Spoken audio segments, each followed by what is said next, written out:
આદરણીય મુખ્ય અતિથિ, સરપંચ શ્રી, શાળાના આચાર્ય, ગ્રામજનો તથા મારા વાલા વિદ્યાર્થી મિત્રોને મારા પ્રણામ. હું આજે આપની સમક્ષ 15મી ઓગસ્ટ એટલે કે સ્વતંત્રતા દિન વિશે 2 શબ્દો રજૂ કરીશ. આશા છે આપ ધ્યાનથી મારી વાતને સાંભળશો. 15મી ઓગસ્ટ એટલે કે સ્વતંત્રતા દિન.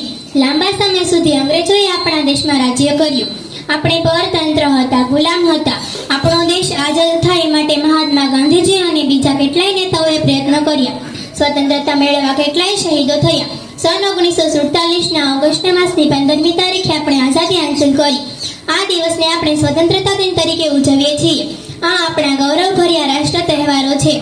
15મી ઓગસ્ટે અત્યંત મહત્વનો કાર્યક્રમ ધ્વજવંદનનો હોય છે. દિલ્હીમાં લાલ કિલ્લા પર આપણા વડાપ્રધાન રાષ્ટ્રધ્વજ ફરકાવે છે અને તેઓ પ્રજાજોગ સંદેશો પાઠવે છે. દરેકને રાષ્ટ્ર માટે પ્રેમ, ગૌરવ અને બલિદાન આપવાની ભાવના હોવી જોઈએ. અસ્તુ. જય હિન્દ, જય ભારત.